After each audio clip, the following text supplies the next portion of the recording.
Hi everyone, welcome to Our Voice. My name's Leon. Now, this video, it just really got on my nerves this week. This weather bomb rubbish. Yeah, I mean, I don't know what past generations called weather, but weather bombs. Well, we do. They were just called weather. You know, we live in a country that has really bad weather. We're in the middle of winter right now. We haven't had a particularly bad winter yet. But we never get away in this country from having bad weather. We get bad weather we get this kind of weather in the summer every now and then. You know, this is why the country is so luscious and green, and people come from all over to come and look at the beautiful countryside. Getting away from that anyway. Interesting language that they choose. This whole weather bomb thing, and we see, is this a militarization of the weather? You know, we've got a war on terror. Let's have a weather bomb.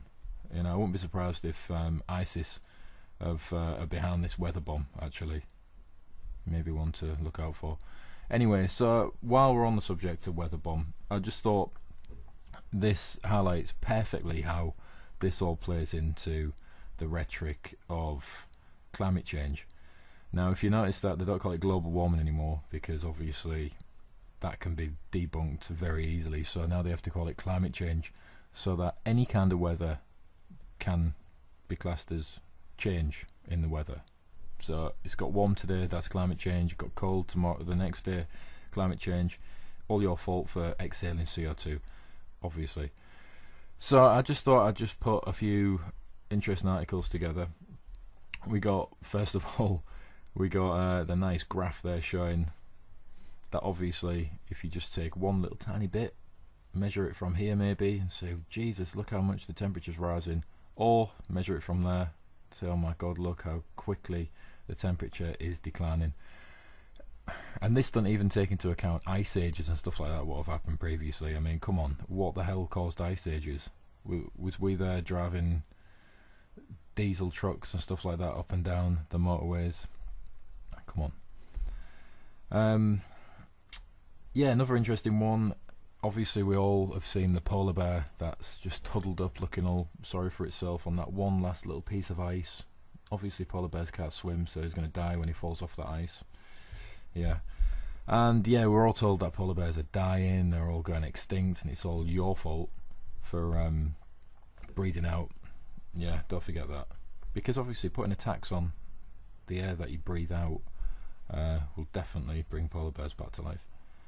Polar bear population higher in the 20th century.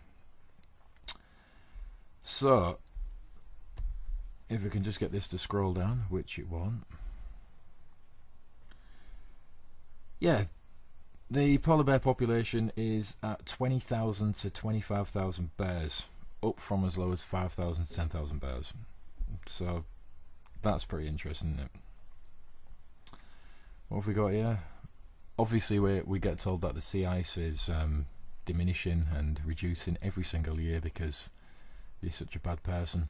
And yeah, global warming computer models confounded as Arctic sea ice hits new record high with 2 million square kilometres more than usual for this time of year.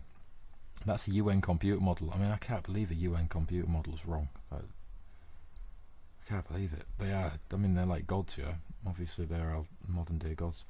So yeah, it hit an all-time high. Interesting article to read through. Interesting photos as well, showing the animals looking quite happy for a change. Very interesting. Another article there on the sea ice. Interesting quote from Dr. Guy Williams, a sea ice specialist at the University of Tasmania, told the conversation that the new records add to an exciting puzzle for climate scientists. I wonder what that puzzle can be. I think we all know what he means by that. A new puzzle on how to manipulate this bit of data.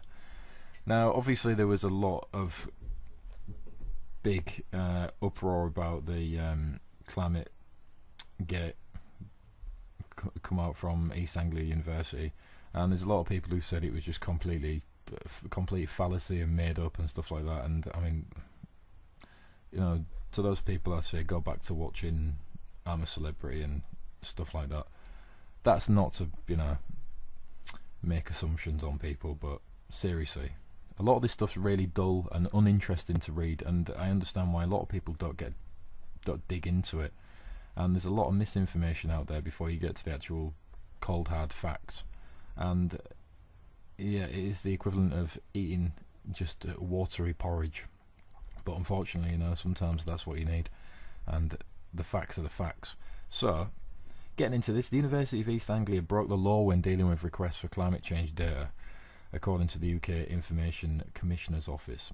So basically, we all know what they were doing. They were just withholding information and letting out information which supported their theories, obviously because they're getting a lot of funding and they need to keep getting their funding and to keep the lie going. But yeah, I'm sure that's nothing that a lot of you don't know already.